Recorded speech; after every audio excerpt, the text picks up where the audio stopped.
자, 이어서 하겠습니다. 자, 방금 시험 과목 잘 보셨죠? 이처럼 부동산 학개론 제외하고 나머지가 다 법 과목이죠. 약 16개 정도 법을 공부합니다. 그래서 우리가 거의 법 과목을 공부하는데 먼저 법을 들어가기 전에 이걸 잠깐 이제 구별해 보겠습니다. 우리가 삶을 살아가다 보면 이 생활관계, 우리 생활관계는 크게 인간관계와 법률관계 이렇게 나눌 수 있습니다. 인간관계는 법의 강제력 또는 법의 구속력 이게 적용되지 않는 영역입니다. 반대로 법률관계에 들어서면 이 엄청난 법의 강제력이 적용되는 거죠. 이렇게 두 가지로 일단 대비를 할 수 있습니다. 인간관계 이런 거죠. 한마디로 약속을 안 지켜도 되는 겁니다. 예를 들면 엄마가 밖에서 친구들이랑 놀아요. 놀다가 집에 애들 있죠. 애들한테 전화했어요. 애들 엄마가 들어갈 때 치킨 사갈 테니까 조금만 기다려 그래서요. 이제 치킨 사간다고 약속했죠. 이제 친구들과 낮술 먹다가 깜빡 잃어버려서 이걸 그냥 들어갔어요. 빈손으로 갔습니다. 약속 안 지켰죠? 그러면 엄마 왜 약속 안 지켜라고 법원에 소송할 수 있나요? 법의 의미를 빌릴 수 있습니까? 그 순간 가정폭력이 납니다. 그래서 이처럼 인간관계에 들어서면 약속 안 지켜도 그걸 어떻게 법으로 다툴 수가 없어요. 이런 게 인간관계입니다. 약속 안 지켜도 돼요. 밤에 만약에 백종원이 있고 강호동 있어요. 백종원에 100억짜리 건물이 있어요. 이 100억짜리 건물을 강호동과 100억의 매매계약 체결했다. 매매계약 체결하면 이 강호동은 100억을 줘야겠죠. 얘는 건물 소유권을 넘겨줘야겠죠. 내 약속을 안 지켜요. 그러면 100억 달라고 소송 제기할 수 있죠. 그죠? 그다음에 소유권 등기 넘겨달라고 소송할 수 있겠죠. 이처럼 법률관계에 들어서면 법의 강제력이 적용되는 영역입니다. 이렇게 일단 생활관계를 두 가지로 대별할 수 있어요. 그럼 당연히 우리는 이쪽만 공부하는 거죠. 이쪽은 뭐 도덕이나 관습 이런 게 적용되는 거죠. 우리는 이쪽을 공부합니다. 이렇게 이제 부동산 학교를 제외하고 법을 공부하는데 그럼 법을 제가 한번 분류해 보면 이거 이제 지금은 중학교 사회책에 나와요. 법을 여러 가지 분류할 수 있는데 가장 대표적인 분류 방법이 법은 공법과 사법으로 분류할 수 있어요. 공법과 사법. 학교 다닐 때 많이 들어봤을 겁니다. 그럼 공법이란 우리 국가와 우리 시민들, 우리 국민들 관계입니다. 또는 요즘 지방자치가 있죠. 지방자치단체와 우리 시민들 관계예요. 이렇게 뭘 하지 마라, 뭐 해라 이렇게 상하 수직관계를 규율한 게 공법입니다. 공법. 뭐 남자들 군대 가라, 뭐 세금 내라, 도둑질하지 마라, 사람 죽이지 마 이런 거죠. 이렇게 상하 수직관계를 규율한 게 공법이랍니다. 반면 사법이란 개인과 개인 간의 평등관계입니다. 개인과 개인 간의 평등관계를 규율한 게 사법이라죠. 개인을 사인 그래 사인이랍니다. 이게 사인과 사인 간의 평등관계를 규율한 게 사법입니다. 아까 여기처럼 백종원과 강호동이 무슨 부동산 매매 계약한다. 또는 자전거를 매매 계약한다. 컴퓨터를 사고 판다. 이런 게 다 사법이죠. 또는 남녀가 혼인한다. 이런 것들. 평등관계입니다. 그리고 이 사법에서 가장 기본법이 민법이에요. 민법. 그래서 사법의 가장 근원이 민법입니다. 그러니까 민법을 모르면 우리나라 어떤 법도 할 수가 없어요. 그래서 우리나라 수만 가지 법 중에 이게 가장 기본입니다. 수학으로 치면 이게 구구단이에요. 구구단 모르면 아무것도 할 수 없죠. 그래서 좀 어렵다는 시험에는 이 민법이 다 들어가요. 이걸 모르면 다른 법 할 수 없는 겁니다. 뭐 가장 어렵게 변호사 시험 들어갑니다. 뭐 법무사, 뭐 공인행위사, 공인노무사, 감정평가사 다 들어가요. 우리 공인중개사, 주택관리사 다 들어갑니다.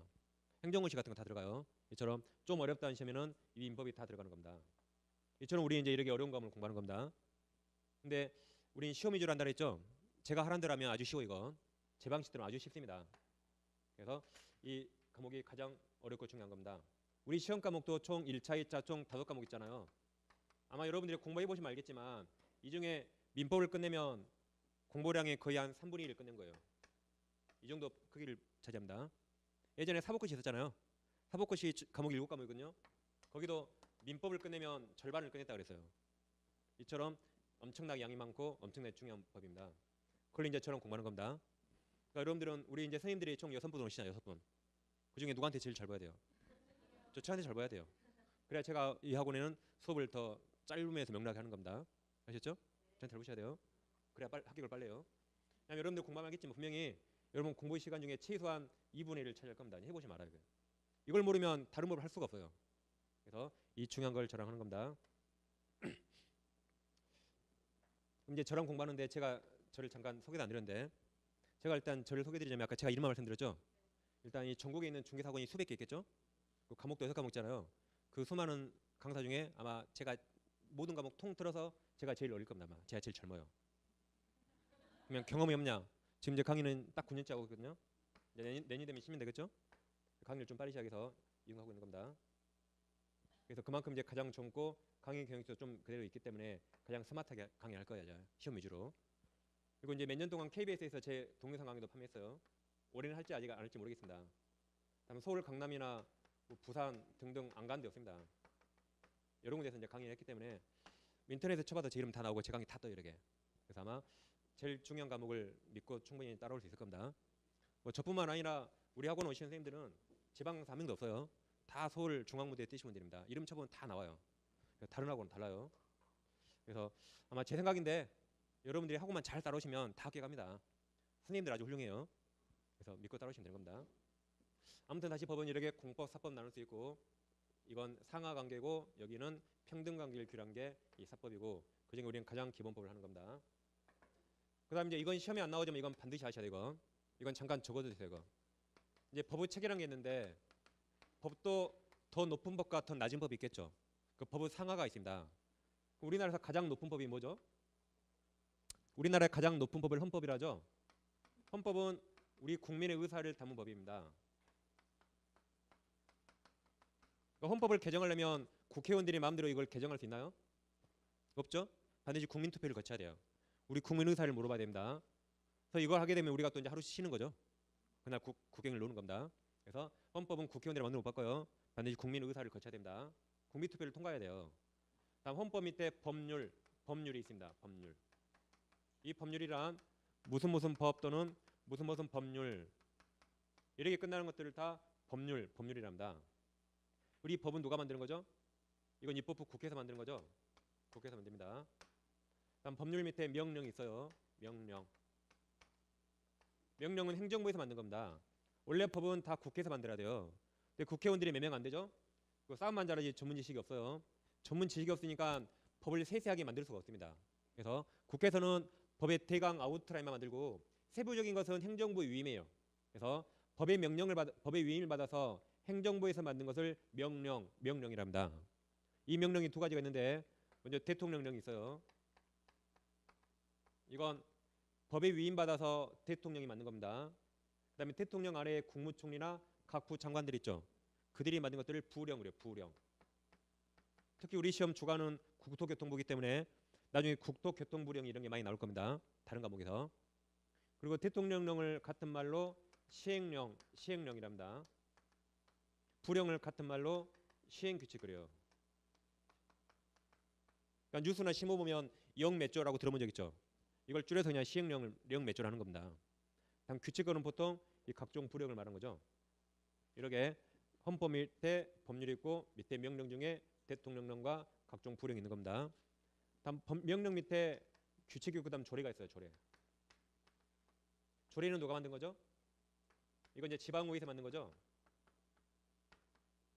이건 그 지방에만 적용되는 거죠. 만약에 광주광역시 조례 그러면 그 조례는 광주광역시만 적용돼요. 전라남도나 다른 데 적용 안 되는 거죠. 광산구 조례 그러면 광산구에만 적용되는 겁니다. 그 지역만 적용돼요. 이렇게 법의 체계가 있는데 그럼 만약에 하위법이 상위법과 위반될 수 있죠. 만약에 이 하위법들이 상위법인 헌법과 위반된다. 그럼 그때 헌법재판소에서 하위법을 없애는 게 그 헌법재판제도라죠. 많이 들어보셨죠? 요즘에 특히 작년에 이슈가 됐잖아요. 그래서 이렇게 법의 체계를 일단 반드시 기억하셔야 돼요. 그럼 이건 그 지역에만 적용되니까 이건 우리가 공부하지 않습니다. 그래서 여기는 전국에 다 적용되거든요. 근데 헌법은 우리 시험 과목이 없습니다. 그래서 우리가 보통 아까 학개론 빼고 16개 법을 공부한다 했죠. 보통 법 그러면 우리가 법률과 이 명령 이걸 공부하는 겁니다. 법률과 명령. 이걸 줄여서 법령 그래요. 법령이랍니다. 그러니까 법령은 법률과 달라요. 법률보다 더 상위 개념이요. 더 큰 개념입니다. 법률과 아래 명령까지 포함한 개념을 우리가 법령이라는 거죠. 그래서 우리가 학개론을 제외하고 나머지 법을 공부한다 그러면 이제 법령을 공부하는 겁니다. 일단 이해하시면 되겠어요. 네, 플러스. 그럼 이 법을 해석하는 게 대법원이죠. 그럼 이 법을 어떻게 해석했는가? 그 법에 관한 대법원이 내린 판결례 그래서 판례, 이 판례까지 공부해야 돼요.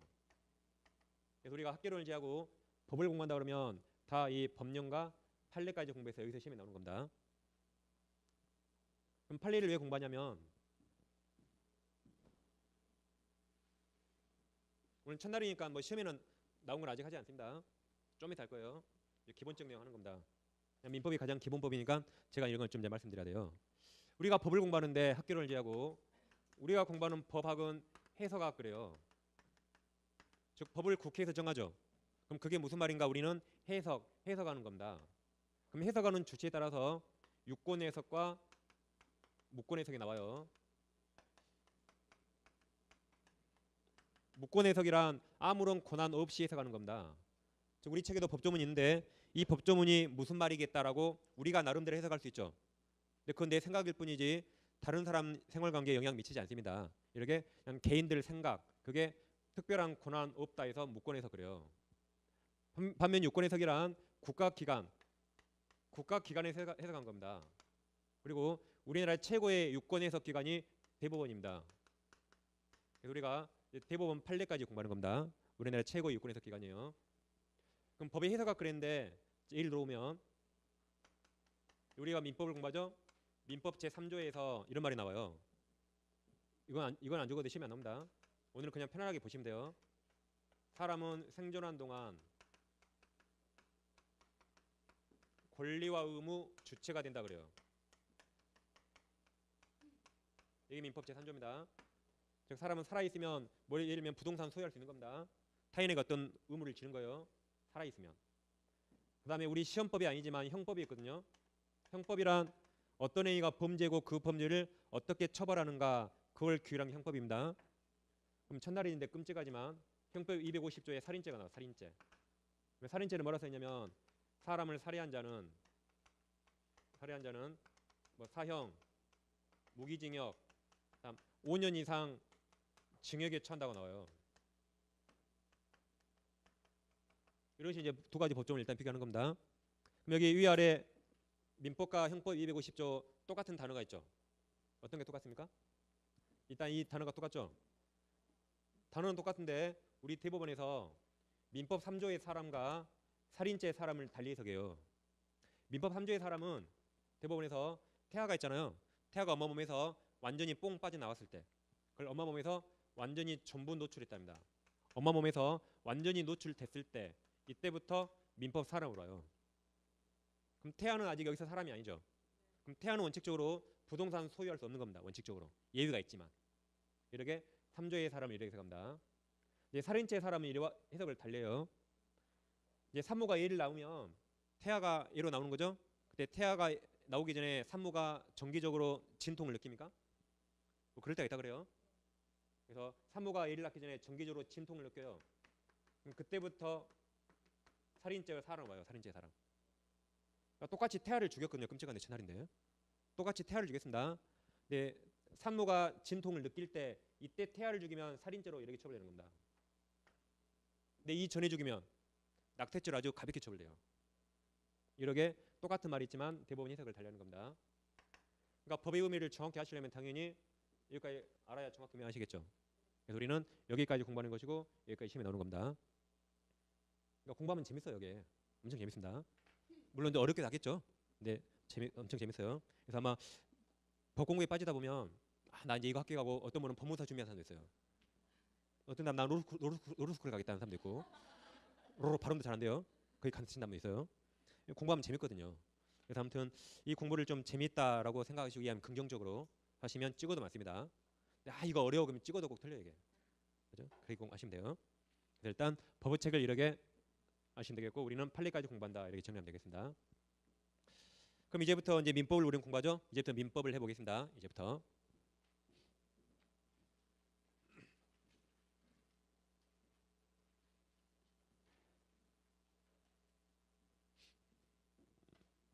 자 일단 민법에는 판례가 시험에 많이 나오거든요. 그럼 이 판례를 보시면 판례가 우리나라 판례는 크게 세 가지로 분설할 수 있어요. 크게 세 가지로.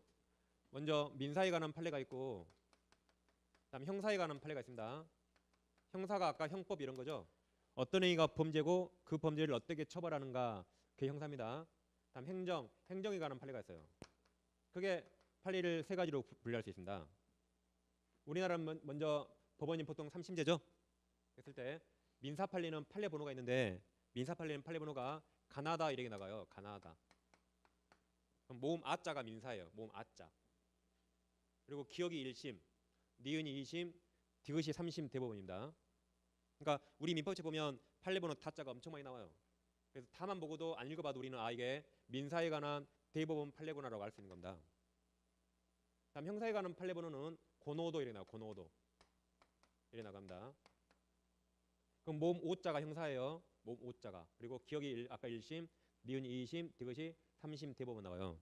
그래서 모음 도자가 나오면 안 읽어봐도 이게 형사에 관한 대법원 판례구나라고 알 수 있어요. 다음 행정에 관한 판례는 군우도 이래요. 군우도. 이제 모음 우자가 공통이죠. 우자가 행정에 관한 판례입니다.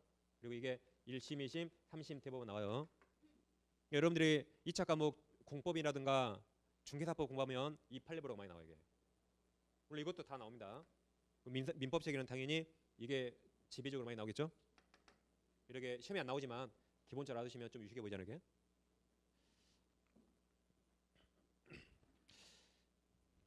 그래서 우리는 법령과 판례를 공부합니다. 그럼 이제 민법을 해보면 일단 책은 이제 제가 나중에 몇 페이지 피세요 그럼 피면 되는 겁니다. 일단 우리 입문서가 1차가 2개 되어 있죠. 민법은 어디 있냐면 119페이지 한번 보세요. 우리 책 119페이지 있습니다. 민법이 119페이지 습니까? 그리고 이제 제가 원래 좀 표정이 무표정이거든요. 표정 변화 없으니까 그냥 그런가 보다 이해하시면 돼요. 그냥 저 사람이 피곤한가 어디 아픈가 그럴 필요 없어요. 저는 1년 내내 이 표정입니다. 그래서 그냥 제 표정 무시하고 그냥 공부하시면 돼요. 그럼 이제 우리가 제 민법을 잠깐 정리해드리면 우리 책에는 자세히 안 나오는데 민법은 먼저 제1편이 민법 총칙이 있어요. 다음 제2편이 물권법이 있어요. 물권. 제3편이 채권편이 있습니다. 제4편이 친족편이 있고 책이 없습니다. 그냥 보시면 돼요. 제5편은 상속이 있어요. 그러니까 책은 그냥 제가 몇 페이지 보세요 그럼 보시면 되는 겁니다. 그럼 다시 채권이 다시 총칙이 있고 계약으로 나눕니다. 이렇게 민법이 이루어져 있는데 우리는 부동산 중개가 목적이죠. 그래서 이 중에 부동산 중개와 관계없는 게 있어요. 그게 우리 시험 범위에 빠지는 겁니다. 그래서 이거 몰라도 부동산 중개하는데 아무 상관없어요. 다음 이런 거 몰라도 부동산 중개하고 아무 상관없습니다. 그래서 우리는 민법 전 과정 중에 약 절반만 우리 시험에 나와요. 약 절반. 그러니까 법무사나 다른 시험보다 시험 범위가 확 줄어드는 거죠. 근데 감정평가사보다는 시험 범위가 더 많아요. 감정평가사는 여기 채권 여기부터 안 나오거든요. 감정평가사 민법은 이거밖에 안 나와요. 그래서 민법에 관한 감정평가사보다 우리 시험이 더 어렵습니다. 그래 하시면 돼요. 여러분들이 민법 공부하시면 도서관에서 누가 대학생이 감정평가사 공부하잖아요. 그럼 이제 민법을 가르쳐줘야 돼요. 이렇게 하는 거라고. 걔들 아무도 몰라요. 이런 것들. 그래서 이 세 가지만 우리 시험 범위가 되는 겁니다. 그래서 아마 우리 책이 우리 책의 목차가 안 나오네요. 입문서라 그렇습니다. 기본서 보면 나중에 나와요. 1월 달에. 그럼 자 여기서 이제 과목 특성을 좀 보시면 이 물권과 채권 이게 돈과 관계된 겁니다. 돈 그러면 좀 없어 보니까 이 두 가지 법을 우리가 보통 제3법 그래요. 제3법. 다음 이건 보통 집안에서 일하죠. 이걸 두 개를 보통 가족법이랍니다. 가족법. 그럼 여기는 이제 우리 시험 영역이 아니죠. 그럼 민법 총칙이란 이 물권과 채권이 있죠. 이 제3법에 관한 공통상이 있거든요. 이 제3법의 공통상을 모아둔 게 이 총칙이랍니다. 그래서 우리가 앞으로 총칙을 공부할 때는 항상 제3법이니까 재산상 법률행위 이 말 항상 염두에 두셔야 돼요. 시험 나오면 이쪽이 나오잖아요. 그럼 여기다 찍으면 돼요. 나머지 지금 답이 아닌 겁니다. 항상 민법 총칙 나오면 항상 뭘 염두한다? 재산에 관한 법률행위라고 기억하시면 돼요. 다음 물권을 공부할 때는 우리가 흔히 사회에서 야 법대로 해 그러죠. 법대로 해. 이거 법대로 하는 겁니다. 법대로 해. 법에 써진 대로 하는 거예요. 그래서 물권 공부할 때는 앞으로 법대로 해라고 하시면 돼요. 법대로 해. 그럼 법대로 해 그러면 좀 없어 보이죠? 이걸 좀 유식하게 재소시 말하면 물권 법정주의랍니다. 물권은 법에 정해진 대로 한다 이 말이에요. 좀 있어 보이잖아요. 이렇게. 그죠? 그 다음에 계약은 매매 계약한다. 기껏 두세 명이 체결하죠. 그럼 계약을 어떻게 하든 말든 자기들 마음이죠. 그래서 계약을 공부할 때는 너희들 멋대로 하면 돼요. 너희들 멋대로 해. 그래서 네 멋대로 해 하면 돼요. 이거 좀 없어 보이잖아요, 이것도. 그래서 약간 유식하게 계약 자유 원칙이랍니다. 계약 자유 원칙. 그래서 이 노란색 세 가지가 우리가 공부하는 가장 큰 원리입니다. 그래서 이걸 반드시 염두에 주셔야 돼요. 그럼 물권은 법에 정해진 대로 하는 겁니다. 계약은 자기들 멋대로 하는 거예요. 다음 총칙 항상 돈에 관한 재단상 법률 행위를 규정한 겁니다. 크게 세 가지를 잘 기억하시면 되는 겁니다. 이렇게 민법이 구성되어 있어요. 자, 그럼 이제 우리 민법 시간에는 그럼 뭘 공부하냐면 우리 민법 시간에는 권리 변동을 공부해요. 뭘 공부해요? 권리 변동. 이건 그럼 칠판 잠깐 지워보겠습니다. 쓰실 분 빨리 쓰시고. 그래서 이제 119페이지 보시면 그 중간에 파란색 글씨 권리 변동이 나와요. 아까 말씀드렸지만 이건 두세 번 봐도 모릅니다. 계속 수없이 반복하셔야 돼요. 적으셨나요? 네, 잠깐 지워볼게요. 이제 이렇게 민법이 구성되어 있습니다. 우리는 민법 시간에 뭘 공부해요? 권리 변동을 공부합니다. 권리 변동. 그럼 권리가 변동되려면 그 원인이 있어야겠죠. 그렇죠? 그래서 권리가 변동하는 원인이 크게 두 가지입니다. 먼저 법률 행위라는 게 있어요. 또는 법률 규정이 있습니다. 이 둘 중에 하나가 원인이 돼서 우리는 권리가 변동하는 걸 공부해요. 권리 변동. 뭘 공부해요? 권리 변동. 권리가 여러 가지 있겠죠. 수만 가지 권리 중에 우리는 아까 본 것처럼 대표적으로 물권과 채권 이 두 가지 권리를 공부하는 겁니다. 그래서 우리는 권리 변동을 공부하는데 수만 가지 권리 중에 물권과 채권을 공부해요. 뭐가 변동되려면 원인이 있어야겠죠. 그 원인은 둘 중에 하나입니다. 법률 행위와 법률 규정. 그래서 1년 내내 우리는 이것만 공부하는 겁니다. 그럼 여기 각각 대별되는 두 가지 단어가 있죠. 여기 법률 행위와 법률 규정이 대별되죠. 물권과 채권이 있습니다. 무슨 말인지 알아야겠죠. 지금 이게 이제 제일 중요한 겁니다. 일단 법률 행위란 당사자의 의사나 의도대로 권리가 변동될 때 이것을 법률 행위랍니다. 반면 법률 규정이란 당사자의 의사와 의도와 상관없어요.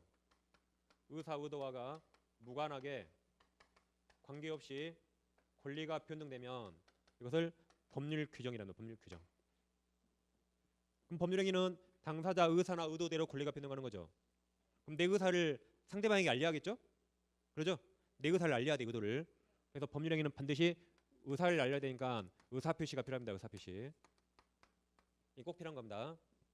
반면 법률 규정은 당사자 의사 의도 무관합니다. 그럼 여기는 의사 표시가 필요해요, 안 필요해요? 필요 없는 거죠? 여기는 굳이 의사 표시가 필요 없는 겁니다. 의사 표시와 무관한 것, 이게 법률 규정입니다. 그래서 두 가지를 잘 보면 여기서 보통 한 문제가 나와요. 그러니까 당사자가 한마디로 여기는 원하는 거죠. 원하는 대로 권리가 바뀌었다기는 원하든 원치 않든 당사자 의사와 무관하게 권리가 바뀌는 겁니다. 한번 연습 한번 해볼까요? 이건 이제 보통 법에서는 갑을병이라고 사람을 쓰거든요. 갑이라는 사람이 있는데 갑에게 3억짜리 아파트가 있어요. 아파트를 을이라는 사람과 4억에 사고 팔았다를 매매계약하죠. 매매계약을 체결했다 해보세요. 아파트를 4억에 둘이 매매계약 체결했다. 그럼 판 사람을 뭐라 하죠? 판 사람을 보통 매도인이라죠. 매도인. 사는 사람을 뭐라 하죠? 그렇죠. 매수인이라죠. 갑과 을이 4억에 매매인데 그럼 이건 여기서 법률 행위일까요? 법률 규정일까요? 그렇죠. 둘이 원해서 했죠. 둘이 의사대로. 법에서 시켰습니까? 둘이 원해서 했죠. 그럼 이건 법률 행위입니다. 이건 법률 행위예요. 다시 이번에 다시 갑소유 아파트가 있는데 이 X라는 아파트를 을과 임대차 계약을 체결했다. 임대차 계약했어요. 임대차는 돈 주고 빌리는 거죠. 그럼 이건 갑과 을이 체결했죠? 이건 법률 행위입니까? 법률 규정입니까? 둘이 원했습니까? 원해서 한 거죠. 둘이 원해서 했잖아요. 그렇죠? 원해서 했죠? 법률 행위입니다. 법률 행위에 원해서 했기 때문에 둘이 원했겠죠. 내 아파트 뭐 3억이 빌릴래? 그래 3억이 빌릴게. 뭐 계약 기간 2년이라고 원했겠죠. 둘이 의사대로 한 겁니다. 법률 행위예요. 이번에 만약에 갑에게 X가 있는데 K은행 찾아왔어요. 이 아파트를 담보로 제공해서 3억을 대출받아요. 3억 대출받고 은행 앞으로 이 아파트를 은행 앞으로 저당권을 설정해 줬다. 저당권 설정 계약을 했어요. 그럼 이건 법률 행위일까요? 법률 규정일까요? 법에서 시켰어요. 둘이 원해서 했어요. 둘이 원해서 했죠. 그러죠? 원했잖아요, 둘이. 아파트 담보로 3억 빌려줄래요? 안 빌릴 수 있죠. 빌린다 했잖아요. 둘이 원해서 했죠. 그럼 뭐라 한다? 법률행위. 법률행위입니다. 이렇게 둘이 원하면 법률행위예요. 갑이라는 사람에게 토지가 있는데 우리에게 증여했대요. 증여. 땡 잡았죠? 그럼 법률행위입니까? 법률 규정입니까? 둘이 원해서 했죠. 법률 규정이에요. 둘이 행위입니다. 행위. 둘이 원해서 했잖아요. 그렇죠? 원해서 했어요. 법률행위입니다. 이렇게 당사자가 원해서 권리가 변하면 그것을 법률행위랍니다. 만약에 아버지에게 상가가 있는데 아버지가 나 죽으면 큰아들에게 이거 달라 그랬어요. 그걸 유언으로 증여한다 해서 유증이랍니다. 나 죽으면 이 부동산을 큰아들에게 달라고 했습니다. 그럼 이건 법률행위예요, 법률 규정이에요? 행위죠? 내 아버지 의사에 따라 넘겨가는 거죠. 아버지가 원했잖아요. 아버지 의사대로. 법률행위입니다. 법률행위예요.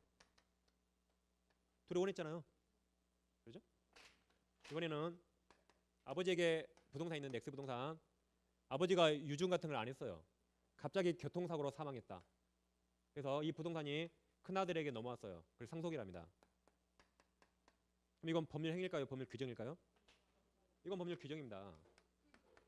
이건 아버지가 원해서 아들에게 준 거죠. 그죠? 근데 이것은 아버지가 아무 말 없이 죽으면 상속법에 상속 순위가 있어요. 상속 순위에 따라서 자식이 온 겁니다. 그럼 상속 법 규정에 따라 아들이 받은 거예요. 그냥 아버지 의사 상관없죠? 이게 법률 규정이에요. 법률 규정. 이번엔 갑에게 X 토지가 있는데 이게 경매가 나왔네요. 경매가 나와서 우리 3억 원에 경락받았다. 3억에 경락받았어요. 그럼 이건 법률 행위일까요? 법률 규정일까요? 이게 규정이에요. 둘이 3억이 원했나요? 그런 거 아니죠? 그냥 내게 경매 나오니까 우리 민사집행법이라는 법 규정에 따라서 3억에 적어내가지고 받은 거죠. 갑과 3억에 합의한 거 아니죠? 이거 법률 규정에 따라 치는 겁니다. 이거 법률 규정이에요. 이렇게 당사자가 원했는가 원치 않았는가 나누면 되는 겁니다. 이번에는 갑에게 토지가 있는데 이 토지가 국가 공익 목적이 필요합니다. 여기를 도로로 만들겠다. 또는 공원 녹지로 만들겠다. 국가가 토지를 수용했어요. 수용했다. 그럼 법률 행위예요, 법률 규정이에요? 이 법률 규정이겠죠. 갑이 원해서 준 거 아니에요. 국가가 강제로 뺏어온 겁니다. 돈 주고. 그죠? 이건 갑 의사에 따라 상관없는 거죠. 법률 규정입니다. 당사자가 원했는가 원하지 않았는가 구별하시면 돼요. 그럼 보통 이런 거에서 한 문제 나누는 겁니다. 구별할 수 있겠죠? 당사자 의사 표시가 있는가 없는가 이렇게 나누는 겁니다. 그래서 이 권리가 변동하려면 두 가지 원인이 필요하죠. 이게 원인입니다. 원인은 딱 둘 중에 하나예요. 그리고 이 원인을 약간 재수없게 시험에는 안 나오는데 책에 나오니까 이 원인을 법률 요건이랍니다. 뭐라 불러요? 법률 요건. 이게 결과입니다. 이 결과를 약간 재수없이 법률 효과 그래요. 법률 효과. 뭐라 부릅니까? 법률 효과. 한마디로 원인이 있으면 결과가 있는 겁니다. 그것을 법률 요건, 법률 효과로 볼 수 있어요. 이렇게 일단 법률 행위와 법률 규정 구별하시면 됩니다. 할 수 있겠죠? 당사자가 원했는가 원하지 않았는가. 그러니까 법에 써 있다 해서 법률 규정 아니에요. 매매는 법에 써 있거든요. 당사자가 원했죠. 그럼 법률 행위입니다. 법률 행위. 그다음에 이제 물권과 채권을 봐보겠습니다. 물권, 채권. 약간 칠판 이제 지워볼게요. 그러니까 공부하면 이렇게 재밌어요. 너만 재밌지 우린 재미없다 그럽니까?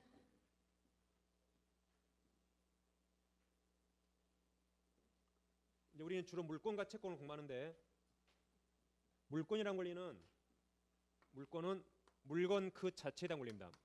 물건에 대한 권리로서 물권을 가진 사람은 전 세계 누구에게나 자기 권리를 주장할 수 있어요. 누구에게나 주장할 수 있는 권리를 물권이랍니다. 이걸 약간 어렵게 표현하면 대항력 있다고 그래요. 대항력 있다. 오늘 이게 무슨 말인가 알아가셔도 오늘 엄청나게 공부하신 겁니다.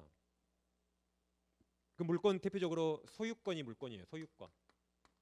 다음 전세권 이런 게 물권입니다. 나중에 공부해요. 일단 이런 게 물권이구나라고 일단 한번 들어보시면 돼요. 다음 채권이란 여기서 말하는 채권이란 우리가 사회에서 뭐 채권을 사고 판다, 채권 추심 그런 거 아니에요. 그보다 더 큰 개념입니다. 그럼 채를 제가 한문을 좀 써보면 자 한문을 잘 모릅니다. 이게 책자예요. 책. 이게 책임질 책자입니다. 책임질 책자. 근데 거기 앞에 사람 인자를 쓰면 이게 채로 바뀌어요. 채. 이게 채입니다. 채. 이 채요. 다시 여기 책임질 책자에 무슨 뭘 붙여요? 사람 인자 붙이면 이게 채로 바뀌는 겁니다. 그럼 채권이 이렇게 사람에게 책임을 묻는다 그 말이에요. 채권이 뭐다? 사람에게 어떤 책임을 묻는다. 그래서 채권은 물건이 아니라 사람에 대한 권리입니다. 사람에 대한 권리라서 채권을 가진 사람은 그 사람에게만 주장할 수 있어요. 그 사람에게만 주장할 수 있다. 이걸 채권이랍니다.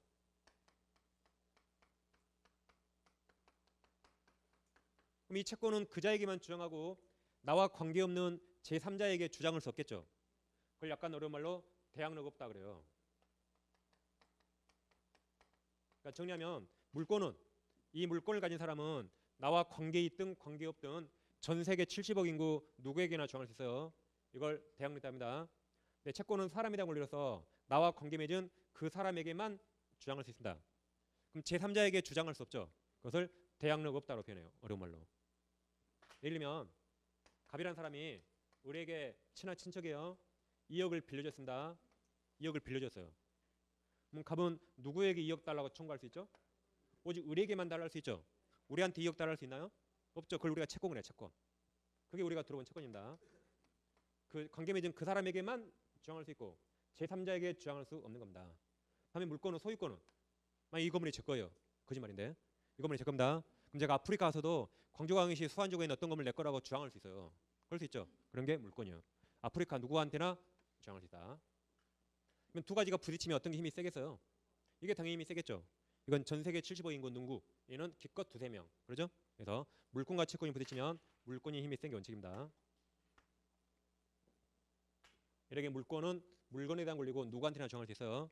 그다음에 채권은 사람에 대한 권리로서 관계 맺은 그 사람에게만 주장할 수 있고 제3자에게는 주장할 수 없습니다. 그걸 대항력 없다고 표현해요. 이건 해마다 시험에 나오는 거고 이건 당연히 꼭 아셔야 되는 겁니다. 시험에 안 나오더라도. 그럼 자 예를 들어볼게요. 갑에게 X라는 부동산이 있어요. 자, 부동산이라고 그랬습니다. 뭐 주택이란 바 없어요. 이 갑소유 X 부동산을 을과 전세권 설정 계약했다 해보세요. 전세권 설정 계약했다. 그럼 일단 전세권과 전세 같은 말입니까? 다른 말입니까? 같은 말이에요? 다른 말이에요? 예? 다른 말입니다. 글자가 다르잖아요. 글자가 다른 말이에요. 근데 흔히 우리는 그걸 같은 걸로 사용하는데 엄밀히 다릅니다. 뉴스에도 같은 말로 사용해요. 다른 말이고 완전히. 전세권은 물권이거든요. 근데 좀 이따 보겠지만 이 전세는 채권이에요. 채권.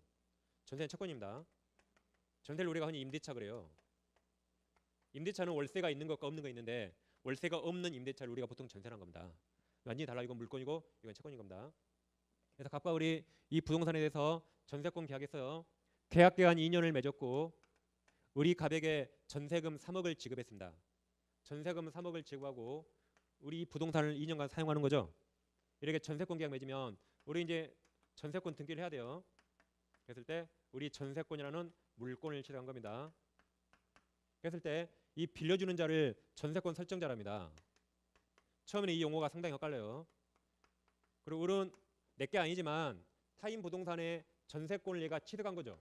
이 자를 전세권자라고 그래요. 그럼 처음에 이 말이 헷갈리니까 둘 중에 누가 부동산 소유자죠? 누가 소유자예요? 얘가 소유자고 얘가 빌려 사용한 자죠. 그럼 처음에는 헷갈리니까 소유자가 설정자라고 보통 생각하시면 돼요. 소유자가 설정자다. 그래서 시오시오. 누가 설정자다? 소유자. 이게 저당권이라면 얘가 저당권 설정자예요. 은행이 저당권자가 되는 겁니다. 이게 만약에 나중에 지상권이라면 얘가 지상권 설정자예요. 소유자가. 얘가 지상권자가 되는 겁니다. 이렇게 시오시오 일단 하시면 일단 안 헷갈리겠죠? 그래서 우리 이제 3억을 주고 이 부동산에서 2년간 사용하는 겁니다. 2년 중에 이제 1년밖에 안 지났어요. 1년 만에 갑이 X를 팔았습니다. 1년 만에 갑이 X를 팔았어요. 병한테 팔았다면 병은 소유권 취득하겠죠. 그러면 소유권 이전 등기를 해야 돼요. 병 앞으로 소유권 이전 등기를 하게 되면 이제 소유자가 갑에서 이 병 앞으로 바뀌는 겁니다. 그럼 병이 이제 소유권을 취득했어요. 2년 중 1년 만에 소유자가 바뀐 겁니다. 그래서 내가 오늘부터 소유자니까 병이 우리를 찾아가서 야 이제 내가 이거 소유자니까 너 나가 그랬어요. 너 나가. 그럼 을은 2년 중에 절반밖에 사용 안 했죠. 그럼 을은 나가야 됩니까? 안 나가도 됩니까? 안 나가도 됩니다. 안 나가도 돼요. 왜냐하면 을은 이 계약을 누구랑 맺었죠? 갑. 갑과 맺고 병과 맺은 적 없죠. 우리의 계약 당사자는 갑입니다. 그렇지만 이건 물권이에요. 물권은 부동산 X 부동산 그 자체에 대한 권리로서 누구한테나 주장할 수 있는 겁니다. 그래서 을은 이 계약을 갑과 맺고 병과 맺지 않았지만 시간적으로 전세권이 빠르고 소유권이 늦었죠. 그러면 갑과 맺은 계약을 누구에게나 주장할 수 있어요. 이걸 물권이랍니다. 그래서 병이 나가 그래도 나는 2년간 사용할 권리가 있어요. 1년 남았죠. 1년간 못 나가 할 수 있어요. 그 다음 2년 다 지나면 나가야겠죠. 근데 누구한테 전세금 3억 받아요? 병에게 신소유자에게 받는 겁니다. 이게 갑과 맺은 계약을 계약 당사자 아닌 제3자에게 대항한다 그래요. 이렇게 물권은 제3자에게 대항력 있는 겁니다. 그럼 병은 못 쫓아내요. 1년간 우리 사용하게 해줘야 된다. 이게 대항력이 따릅니다. 만약 이 X 부동산이 시가가 5억짜리예요. 그럼 병은 얼마에 샀어야 돼요? 2억 이하로 사야겠죠. 2억 이하로. 왜 그래요? 을 나갈 때 내가 전세금 3억 내줘야 되거든요. 그래서 5억짜리 2억 이하로 사는 겁니다. 이게 을은 대항력이 있다고 표현하고 물권은 이렇게 대항력이 있는 겁니다. 분명히 계약은 갑과 했지만 갑과 한 계약을 당사자가 아닌 제3자한테 주장할 수 있어요. 이걸 대항력 있다고 표현해요. 이렇게 물권은 대항력 있습니다. 다음에 이제 다시 보시면 갑소의 X 부동산 있어요. 제가 X 부동산이라 했습니다. 지금 토지인지 주택인지 아무것도 몰라 상가인지. 이걸 을과 이번에는 임대차 계약 체결했다. 임대차 계약.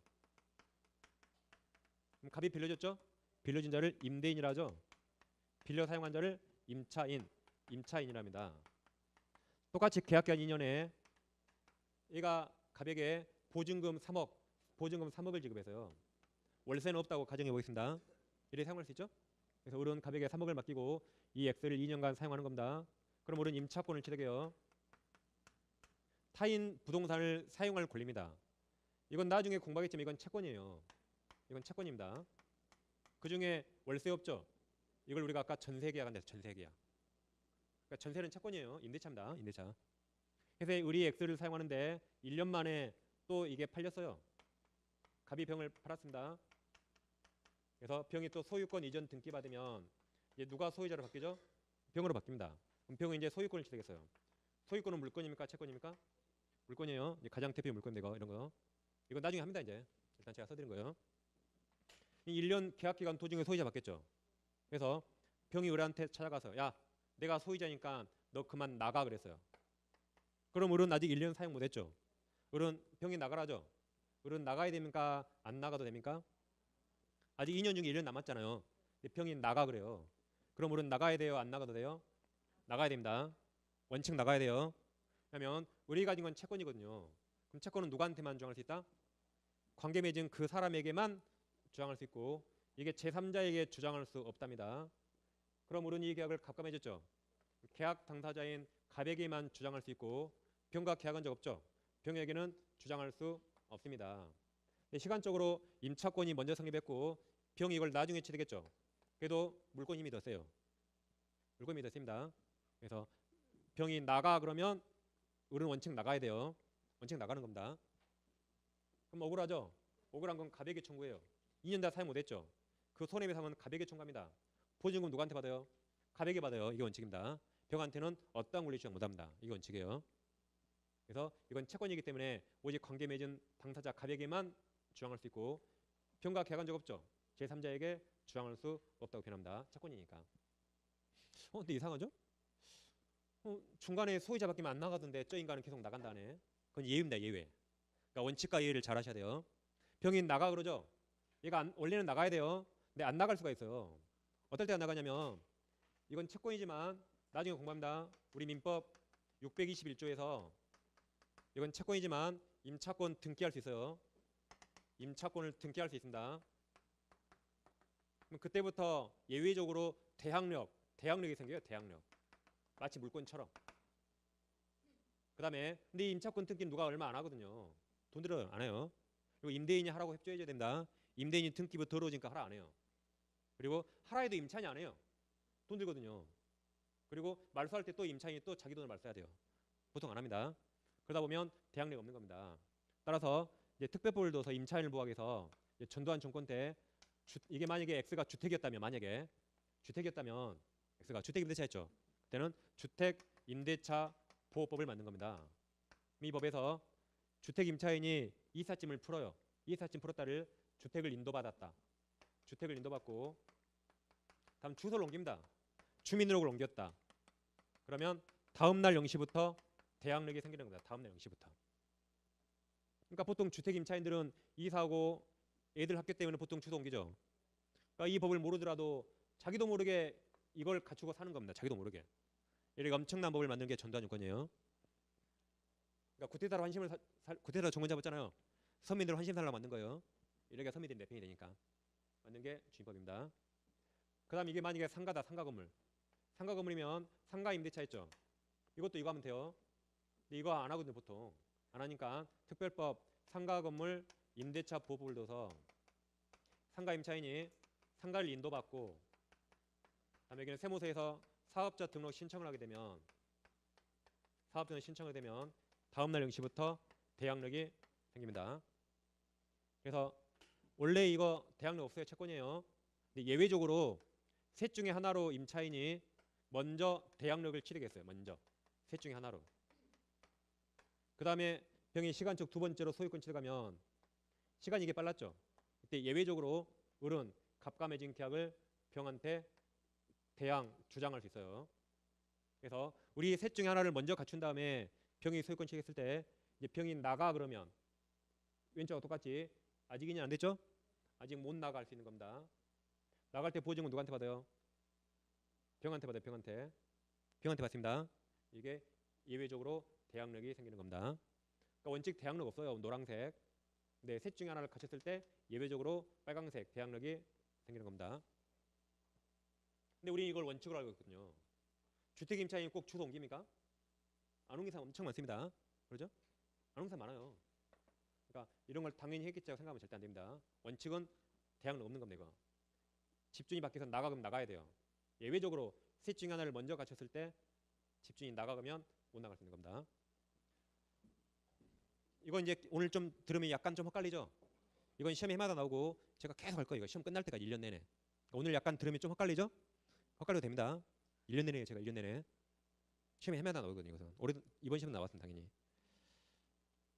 그래서 자 이제 다시 정리하면 우리는 항상 민법 시간에 뭘 공부합니까? 권리 변동을 공부합니다. 그 권리 중에 보통 물권과 채권을 공부해요. 권리가 바뀌려면 원인이 있어야겠죠. 그 원인이 법률행위와 법률 규정 둘 중에 하나입니다. 이건 당사자 의사나 의도대로 즉 당사자가 원하는 대로 권리가 바뀌면 법률행위라고 법률 규정은 당사자 의사와 무관하게 권리가 바뀌는 게 법률 규정이고 두 가지가 원인이죠. 그 원인을 법률 요건이라고 해요. 그럼 둘 중에 하나가 있으면 권리가 변동합니다. 이것을 법률 효과랍니다. 그중에 우리 물권과 채권을 공부하는데 물권을 가진 사람은 누구에게나 주장할 수 있어요. 그것을 대항력이 있다 표현하고 채권을 가진 사람은 그 사람에게만 주장할 수 있습니다. 그래서 이것을 제3자에게 주장할 수 없죠. 이것을 대항력 없다고 합니다. 그럼 자 물권을 가진 사람은 누구에게나 주장할 수 있죠. 그럼 물권을 내 마음대로 만들면 될까요? 법에 딱 미리 마련해야겠죠. 누구한테나 주장하려면 그렇죠? 누구한테나 주장해야 되니까 법에 미리 마련해야 됩니다. 그래서 아까 여기서 물권 법정지가 나와요. 물권은 미리 법에 정해둔 겁니다. 그래서 우리 민법에 딱 8개 물권을 정해놨어요. 8개. 누구나 알아야 되니까. 그게 아까 이게 두 가지 예입니다. 예시. 다음 채권을 가진 사람은 그 사람에게만 주장할 수 있거든요. 그럼 당사자끼리 어떻게 하든 자기들 마음이겠죠.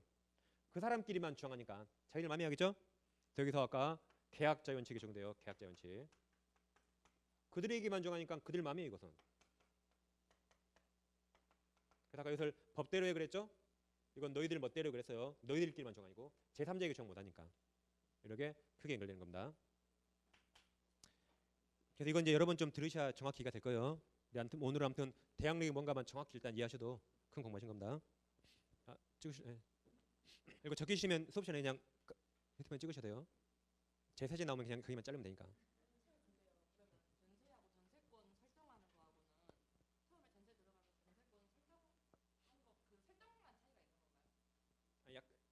그러죠. 나머지 효과는 거의 똑같아요. 그러니까 만약 아파트라면 전세권 설정하면 그 자체가 대항력이 생기죠. 물권이니까. 근데 굳이 전세권 설정 안 해도 돼요. 아파트라면 그냥 이것만 하면 그냥 대항력이 생기거든요. 똑같이. 이제 나중에 하겠지만 그러니까 굳이 아파트 들어갈 때 전세권 등기할 필요 없어요. 괜히 돈 들거든요. 네? 아 그거 이제 소액 임차인이라고 그건 따로 있습니다. 예, 소액 임차인 아주 금액 아주 적어요.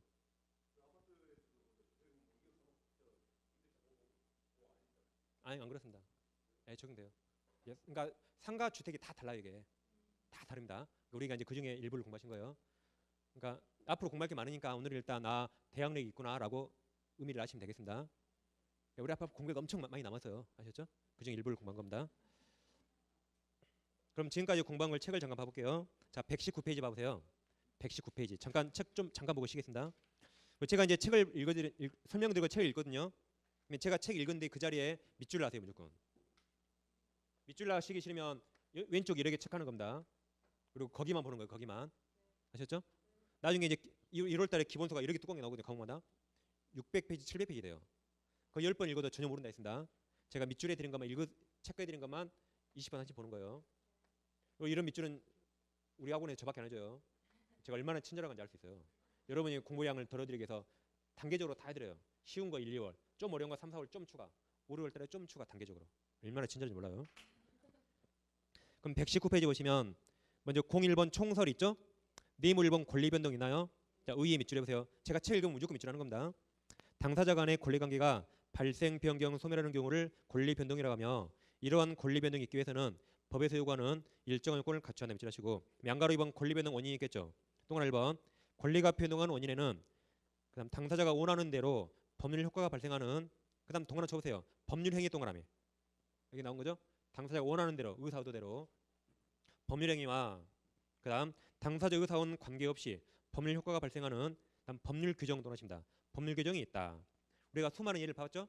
우리 지금 예컨대 매도인과 매수인 간의 매매 계약 이후에 권리가 변동하는 경우를 법률 행위로 아까 봐봤죠 잠깐. 다음 상속이요 권리가 변동하는 경우를 법률 규정으로 생각하면 됩니다. 다음 동그라미 2번 권리 변동을 일으키는 원인 즉 법률 행위와 법률 규정을 네모 쳐보세요. 법률 요건 네모칩니다. 법률 요건이라고 이러이러한 권리 변동을 뭐랍니까? 네모칩니다. 법률 효과랍니다. 이게 두 가지가 법률 요건 원인이고 이게 결과예요. 결과가 법률 효과입니다. 다음 아래 네모 2번 법률행위 의의가 있죠? 그럼 양가로 1번 법률행위란 보세요. 양가로 1번 법률행위란 일정한 법률 효과 발생을 목적으로 하는 하나 또는 수개의 그 다음에 동그라미 칩니다. 의사표시 동그라미. 의사표시가 반드시 있어요. 이건 반드시 의사표시가 있는 겁니다. 의사표시를 불가결 요소로 하는 법률 요건입니다. 의사표시와 관계 있는 게 법률행위죠. 넘겨보시면 다음 양가로 2번 있죠? 법률행위는 다시 의사표시 동그라미입니다. 의사표시를 불가결 요소로 하므로 동그라미 1번 의사표시 없는 법률행위란 있을 수 없습니다. 여기까지 일단 보시면 돼요. 그 다음 네모 3번 법률행위 종류가 있죠. 양가로 1번 단독행위와 계약이 있나요? 1번 단독행위 봐보세요.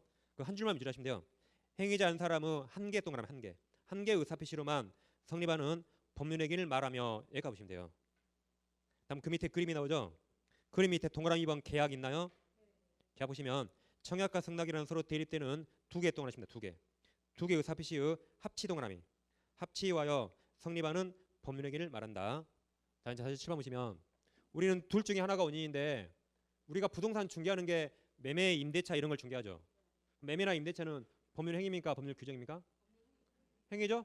그래서 우리는 시험에 이게 중요해요. 우리는 이걸 위주로 공부합니다. 이건 우리 시험과 별로 상관없어요. 우리는 뭘 중개한다? 매매계약, 임대차계약. 당사자가 원해서 하죠. 우리 시험에서 뭐가 중요하다? 법률 행위 이게 중요합니다. 그래서 아까 제1장 제목이 뭐였어요?